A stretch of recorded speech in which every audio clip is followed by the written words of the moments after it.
good afternoon. My name's Jan. My name's Saprina. Okay, nice to meet you. How are you? Very well, thank Yeah, long wait. you. Yes. Yeah, okay, you're here now.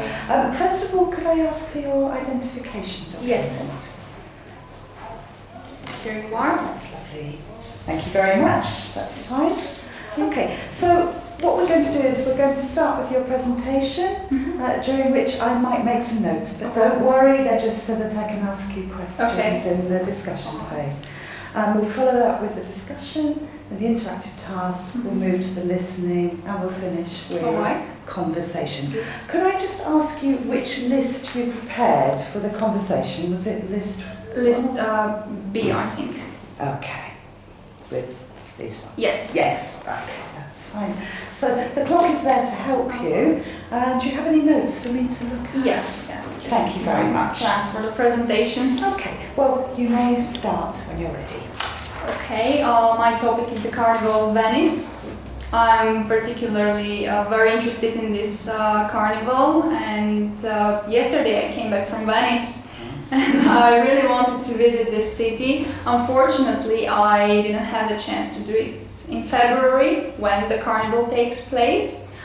But as I told you, I'm really interested in this, so I read a few things about this carnival that now I'm going to share with you. So the Carnival of Venice, this is an annual carnival that takes place the week before the Great Lent, and it lasts for a whole week. During this week, maybe you know that there are lots of shows and different festivities and celebrations, people dressing up in glamorous costumes, wearing masks. It's really quite splendid. The festival itself dates back from long ago. The first records are from the late 13th century. And for many years this was really great festival in Venice, like the one in Rome. At the time there was a festival in Rome. So hundreds of tourists were visiting Venice during this carnival. And there were also some of these tourists, the one that came from Northern Europe. They were called grand tourists because they were young and aristocratic men who visit Venice. And they wrote some records on this festival. From these records we can see how exactly the carnival went on and what happened. There were, at times, this festival was really violent. There were, for example, oxen and pigs running down the streets, people were fighting. So these festivities at times were really violent, but still all the people, they enjoyed themselves wearing these fascinating costumes and masks. Also these tourists that came to Venice at this time, they made some great economical contribution to Venice. Because every year Venice was visited by hundreds of tourists. So the state at this time, the authorities, they couldn't afford to ban this carnival. They wanted to, but they couldn't afford this because of the economic losses that they would have. However, somewhere in the 18th century and during the Austrian occupation, the carnival was banned. And there were no such celebrations, but later on in the I think in the 20th century it was reincarnated, this festival, and nowadays lots of people, even millions of people, go there in February. And there is an interesting tradition the last day, the so-called Flight of the Turk, when there is, nowadays it's no longer the Flight of the Turk, it is the Flight of the Dove, but in earlier years it was a Turkish acrobat who for the first time performed this thing, but it was very dangerous and they replaced it with a dove. So the performance itself is a wooden dove is put on a rope, and from the square it goes up to the bell tower, and then it goes down, and while descending, there are flowers and confetti inside it, so they fall on the audience, and it's really beautiful. So basically, this is the Carnival of Venice, which is quite interesting. And do you have any questions on? Okay, well, thank you for talking to me about that. Right, you said that it started in the late 13th century, but you didn't say what were the beginnings of it? Yes, so at the beginning, this carnival was to celebrate the unity of the state, and aristocratic people, they joined together on the square, the San Marco Square, and they had their own kind of festivities there, as I told you, mainly celebrating the glory and the glory of the state. Yes. So it sounds to me, from what you're saying, that it's always been quite an elitist carnival. Well, no. This is only the one side of it. On the other hand, we have in the other part of the town, we have ordinary people, poorer people, who also use these days before the Great Lent to celebrate. And as I said, their amusements were at times really violent. So they were segregated from the aristocrats? Yes, they were. Okay. And you said that it was going to be banned at one point. Yes. And then they decided not to, for financial reasons. Yes. So they wanted to ban it because although aristocracy and poor people, they were segregated, the most important thing of this festival was wearing costumes and masks, so that your identity is not that clear at this time. And so people kind of mixed together, and the authorities, they really wanted to ban these festivals because they didn't like some of the activities that they were performed. For example, from the records of these grand tourists, we can see that apart from the thousands of tourists that came to Venice at this time, there were also lots of prostitutes who went there. So there were lots of gambling and frequenting these prostitutes. So it wasn't really all that splendor and glamour. And the authorities didn't like these practices.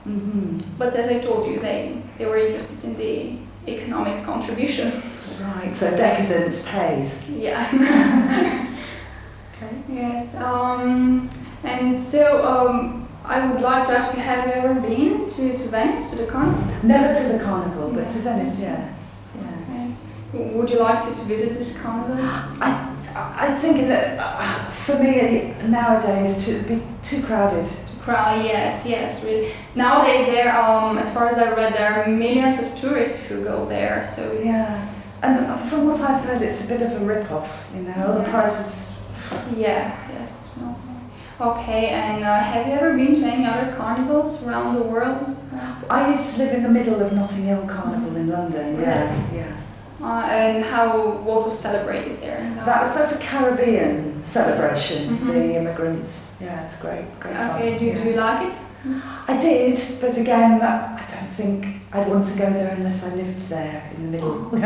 Yes. Okay. What did you like about this carnival? The atmosphere, definitely the friendly atmosphere, people coming together and celebrating. Just to go back to what you said, it talked about that it eventually was banned. Yeah. So how did they manage that when it was bringing in so much money? What were the reasons that they managed to ban it? Well, somewhere in the 18th century there was this Austrian occupation. So I think that the Austrian authorities, they finally imposed. They didn't like parties.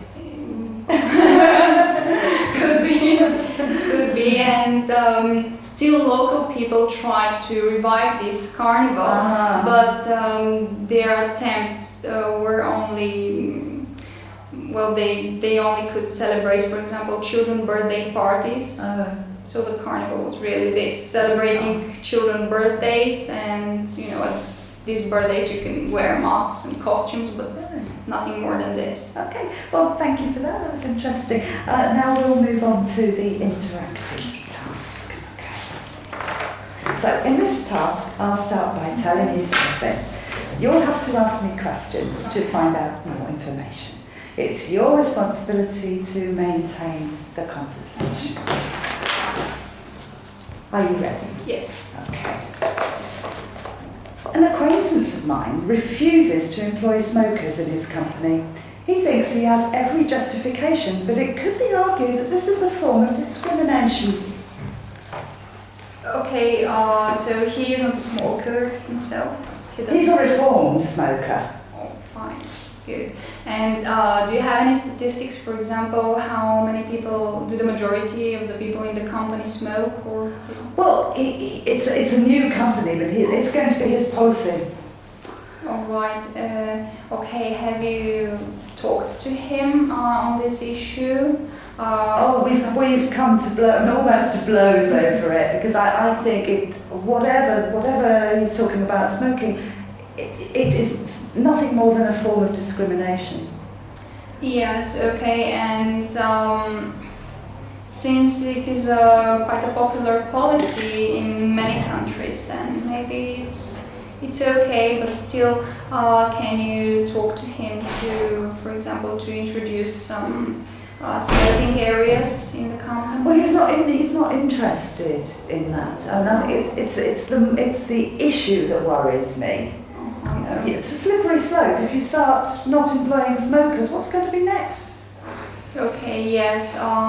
So have you tried then to talk to some authorities that can influence him? Well, I don't want to go over his head. All right. So can you have some personal conversation with him, trying to pursue him to, say, change his mind? Because after all, he was a smoker once. He knows what is the situation with smokers. Yeah, but I think because he's a reformed smoker, he's possibly even more against it. Yes, okay, but can you, for example, with your colleagues, can you go and talk to him and try to, yes, pursue him to reconsider the situation, and maybe to, after all, I don't think that it is quite legal to, when you employ people, to say, for example, smokers, I'm not going to employ them, or I'm not going to employ women.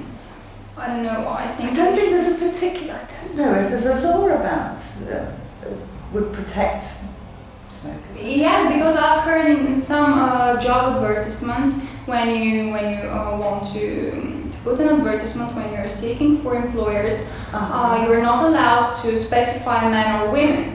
Even if you want only women, you're not allowed to do this. So maybe you can be a bit more firm in your statements that it's really not a good policy. After all, you can tell him that even people who are already employed, they don't approve this policy, and maybe they can quit this job. Yeah, he just doesn't see it as discrimination. He's as well, if they want a job with me, then they stop smoking.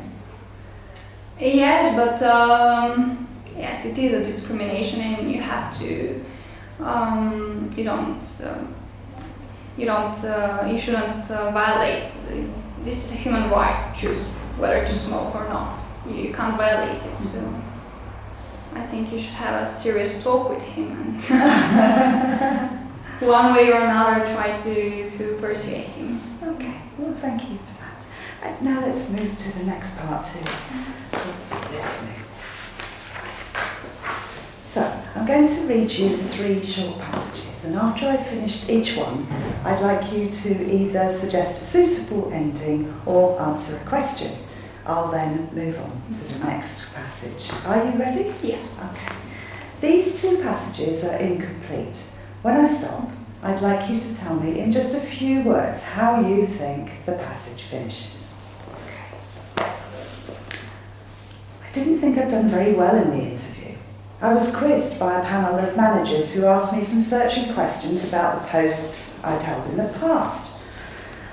I did have some questions about the position up my sleeve, though, and although it was more confident when they asked why I'd applied, I didn't think I made a great impression. However, to my surprise, a few days later, I received a letter telling me I was hard.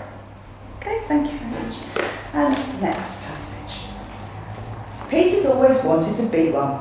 Even as a child, he loved reading medical books and watching hospital dramas on TV. We weren't at all surprised when he got a place to study medicine at university and imagined he'd have a glittering career ahead of him. However, the first time he was in theatre, at the sight of all the blood, he began to feel very dizzy and passed out. Peter subsequently decided To quit studying medicine. Thank you. After I've read this passage, I'll ask you about such things as the context and the people involved.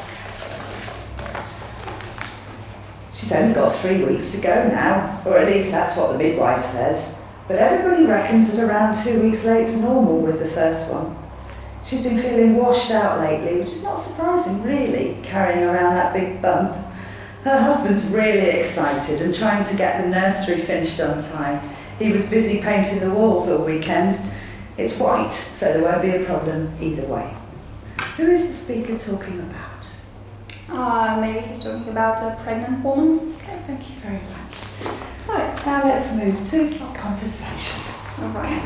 So, I'd like to talk about advertising. All right. Okay. I think, particularly at this time of year, that there is too much advertising aimed at children.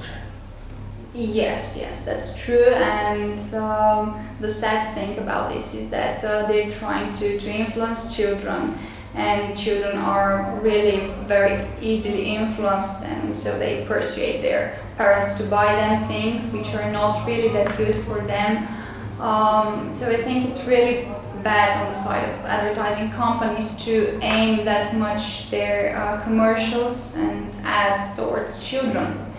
I really think that they have to concentrate their efforts on producing commercials that are aimed at their parents and trying to persuade the parents to buy their children these things, not the other way around. How could you do that? Well, they can, they can use certain techniques and invent some really good commercials to try to persuade the parents that this product that they're advertising is really what their children need, and this is really very good for their children. But surely half the things that the children want for Christmas aren't things they really need or they should have necessarily. Yes. So, yes, we can't restrict advertising that is targeted towards children, but I think there should be some restrictions from the authorities, and these commercials have to be limited. And for example, it's really bad when advertising agencies, when they use certain techniques that are not really quite legal. I think, for example, have you heard of this 25th frame? They use 25th frame in commercials. Have you heard of it? I've heard of it. Isn't that a bit of an urban myth, though? I don't think it is a myth. It's something that happens all the time. With, for example, they use this 25th frame in lots of commercials. You don't see this frame while you watch the commercial, but subconsciously you receive the message from this frame. And it's really not fair to use this, but still lots of advertising companies, they use this technique.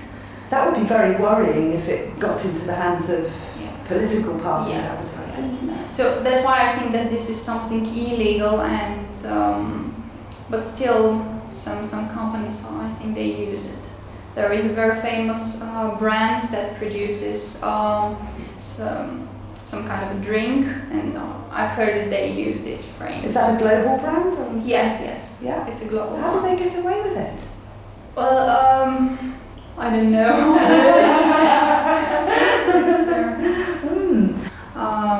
Do you think that there should be some strict regulations and laws that ban commercials that are targeted towards children? Well, we certainly have something in Britain where there's a watershed and some advertisements that have to go after that, but I still think there's too much that goes on. Mm-hmm. Yes, okay. Do you think that it is possible for the advertising agencies themselves to restrict? Well, they do have a code of practice, but they're very clever at getting around it in ways like that you were talking about. Yes. So, but do you think there are any positive sides to advertising, or would you be in favour of banning it altogether? Well, yes, there are positive sides because although things are really exaggerated in commercials, still they give you some information, and we being some reasonable human beings, we can decide what to buy and what not to buy. So I think it's okay. Advertising agencies, they do their job. So do you believe what you read and what you see about the new shampoo? Or? Well, although I know that they're manipulating me, still I can say, okay, I can give it a try and I buy it. Yes. So who wins? Well, thank you for that. Now let's change the subject. Let's talk about the arts. Okay. Some people say that spending public money on the arts, particularly in an economic climate like this, is a waste of money. I don't think it is because I personally really like arts, especially going to the theater. So yes, money should be spent for arts. Of course, when we are in some economic situations that don't allow the authorities to spend that much money, of course, this money should be restricted. But still, I think that it's good if rich people or big companies, if they donate some money, it's okay. Do you think art could ever survive without being subsidised in some way? No, I don't think. Although lots of people think that art depends mainly on the artist's talent and inspiration, it's not only this. You can't be a really good and professional artist if you don't have education. For example, yes, you can have talent, but you have to channel this talent, and this requires education, different courses that you have to frequent. So it requires lots of money, and then of course the techniques and the equipment that you use. So I think that art can't just go on itself without funding. Yes. Well, what do you think? Do you think this is possible? I'd like to think so. We have a thing where perhaps they have expensive tickets for the theatre, but they always have some cheap seats. Yes. Yeah. Is theatre and opera very elitist in Bulgaria, or is it open to the masses? Well, the good thing, what I like about theatres here is that yes, there are some expensive tickets, but also there are cheap tickets, and also it's a really good trend that lots of young people go to the theatre, and theatre halls are always full, and I really like this. So you see a bright future? Yes, okay. yes, definitely. All right. Well, thank you very much. It's been nice to talk to you. Thank you. Okay, thank you for coming in. Bye.